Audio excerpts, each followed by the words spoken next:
Au sommet de la colline inspirée, à l'école de criminologie et de pathologie sociale de l'université de Kinshasa, la science se consomme sans modération. Ce vendredi 20 juin 2025, un séminaire y a été organisé autour du thème « Les nouvelles institutions judiciaires, économiques et financières en RDC, quelle potentialité ?» L'intervenant principal à ce séminaire, Maître Carlos Ngwapichi Ngwamashi, a passé au crible le projet de loi portant création, organisation, fonctionnement et compétences d'un tribunal pénal économique et financier avec un parquet y rattaché, adopté par le gouvernement de la République démocratique du Congo lors de la 39e réunion du Conseil des ministres. Maître Carlos Ngwapichi est revenu sur les potentialités et les faiblesses de ce projet de loi. Il a rappelé qu'au terme de l'article 7 du dit projet, il a été exclu toutes les personnes bénéficiaires des immunités et privilèges des poursuites conformément aux articles 107, 153, 163 et 164 de la Constitution. L'exclusion de cette catégorie des personnes censées gérer la chose publique et susceptibles de détourner les deniers publics vide l'opportunité de ce tribunal, a-t-il déploré. Déjà chez nous, nous n'avons pas un tribunal pénal économique et financier qui existe. Et donc vous allez par exemple en Côte d'Ivoire, ce tribunal existe, les parquets financiers aussi existent. Donc c'est pas mauvais. Mais il est tout simplement question de pouvoir adapter, n'est-ce pas, nos dispositions aux réalités sur le terrain. Dans son format actuel, ce projet de loi ne va pas résoudre le vrai problème parce qu'en fait, ils n'ont fait que dupliquer les codes pénals qui existent déjà avec ces insuffisances, avec les irrégularités que nous avons énumérées dans notre exposé. Donc, pour l'instant, si ce tribunal doit être mis en place dans son format actuel, il ne faut pas s'attendre à un changement. Le code pénal congolais actuel prévoit la peine de confiscation spéciale et la restitution des biens faisant l'objet de l'infraction.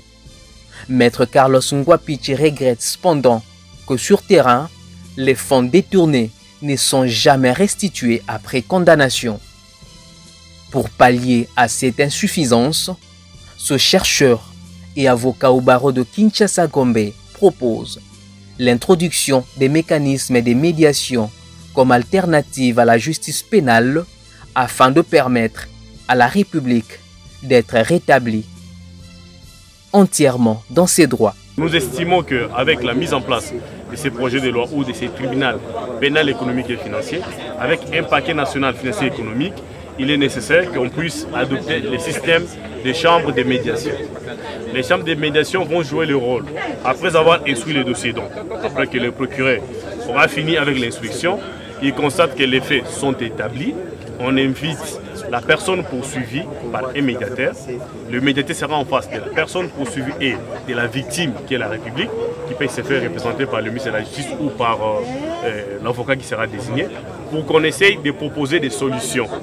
La solution tendant, n'est-ce pas, à obtenir un arrangement ou une négociation pour que les fonds dissipés soient restitués.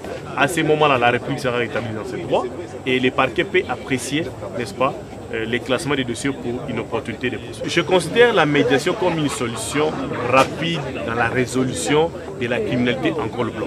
Une question de droit très alléchante qui a tenu en haleine l'auditoire.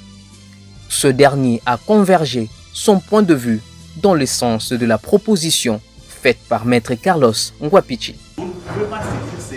Outre la proposition des mécanismes de médiation pénale, Maître Carlos Ngwapichi souhaite voir le code pénal congolais être renforcé par le caractère imprescriptible de cette forme de criminalité, que la peine de servitude pénale soit reconvertie à la perpétuité et mettre en place la confiscation générale des biens de la personne reconnue coupable. Ceux qui pensent que le fait de restituer l'argent, ce n'est pas une sanction, non, c'est trompe. Lorsqu'on vous dépouille de votre patrimoine, vous restez avec rien parce que vous avez détourné de l'argent, c'est aussi une sanction. Mais alors, qu'est-ce que nous gagnons en envoyant les gens en prison? Ils vont faire 20 ans, 10 ans, ils sortent de la prison sans restituer les fonds détournés. Sachant bien qu'aujourd'hui, lorsque vous êtes poursuivi pour détournement des deniers publics, vous pouvez être en face d'un juge qui vous condamne à 5 ans de prison.